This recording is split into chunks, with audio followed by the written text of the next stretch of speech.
In today's story, we sat 32,000 feet above the Java Sea. An aircraft cruised through the pre-dawn darkness, storm clouds thick above it. In the cockpit sat two pilots, one with more than 20,000 flying hours, the other a Frenchman, seeing Asian skies for the first time. Behind them, 155 passengers had one destination in mind, Singapore. Then, a small warning light illuminated. A tiny solder joint, an electrical connection no bigger than a coin, had developed a crack. That single crack would change the lives of 162 people forever. What really happened aboard that aircraft? Why did an experienced captain press a button he should never have pressed? And why did his first officer pull the nose up when he needed to push it down? This is the story of Air Asia Flight QZ8501. If you enjoy stories like this, consider subscribing to my channel and turning on notifications so you don't miss the next one. Indonesia, spread across more than 17,000 islands, relies on air travel to connect its cities.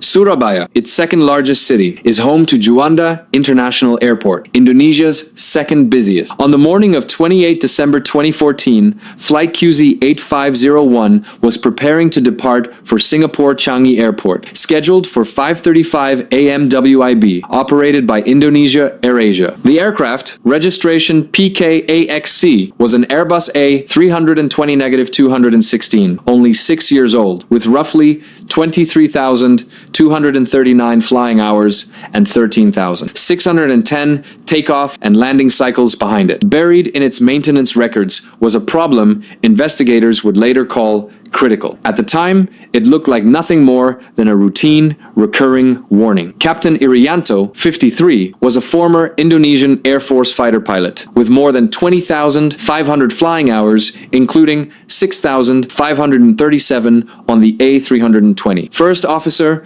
Remy Emmanuel Plesel, 46, was a Frenchman who had left a management career at Total Energies to retrain as a pilot in 2012. He had logged only 1,400 hours, all of them on the Airbus. Together with 4 cabin crew, the flight carried 155 passengers, mostly Indonesian, along with a South Korean family and British, Singaporean, and Malaysian nationals. 41 belonged to the same Surabaya church congregation, traveling together to celebrate the new year in Singapore. Throughout November and December 2014, PKAXC's maintenance logs had repeatedly shown the same fault. Auto flight rudder travel limit sys failure, caused by a rudder travel limiter unit failure. Each time, engineers simply reset the computer. The real problem, a cracked solder joint, was never repaired. Just 3 days earlier, Captain Irianto had personally watched a ground engineer clear this exact warning during pushback by pulling a circuit breaker.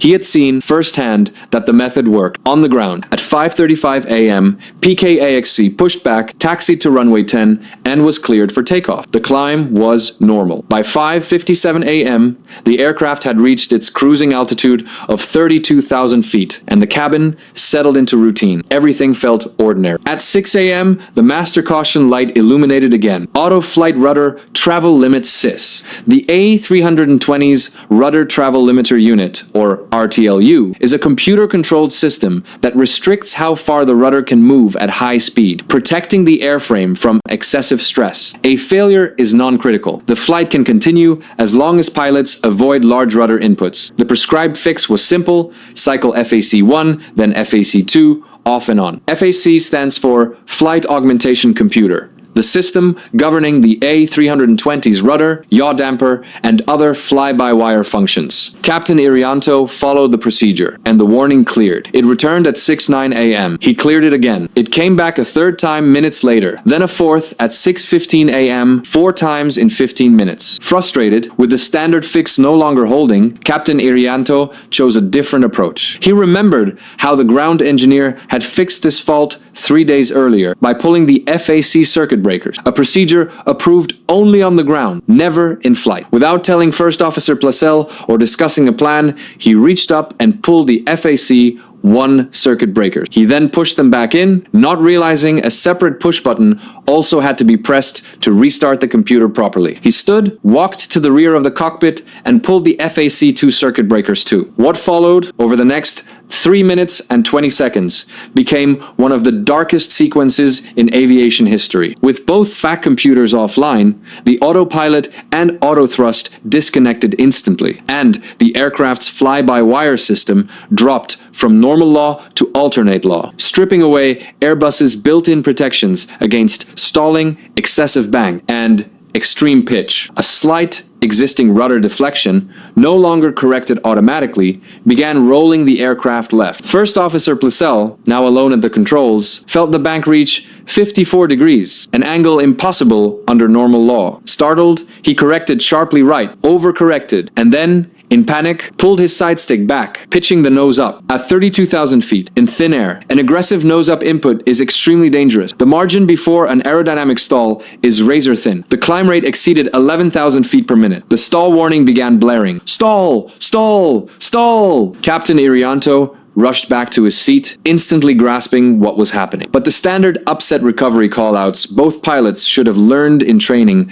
they never received gave way to confusion. Irianto, Indonesian, and Plessel, French, both spoke only basic aviation English. The captain shouted, "Pull down! Pull down!" Plessel misunderstood, believing he was being told to pull the side stick back, and held it there. The aircraft's pitch reached 48 degrees nose up. Airspeed collapsed to 55 knots. It climbed to 38,500 feet, well above its assigned altitude, then rolled into a 104-degree bank as the left wing lost lift entirely. Gravity took over. The aircraft stalled and began falling belly first toward the sea, descending at more than 12,000 feet per minute. Captain Irianto grabbed his own side stick and commanded a right roll and a nose-down input, not realizing Plessel was still holding his stick fully back. On the Airbus, the two side sticks aren't mechanically linked. Inputs are added together electronically. A dual input warning sounded, drowned out by the continuous stall alarm. The captain never managed to override his first officer. The aircraft kept falling through 29,000 feet, through 20,000 feet, still stalled, its wings producing almost no lift. Recovery was still technically possible. Push the nose down hard, dive to regain airspeed, then pull out. But it required both pilots working together, and neither ever released a conflicting input. At 6:20 a.m. and 35 seconds, Indonesia Air Asia Flight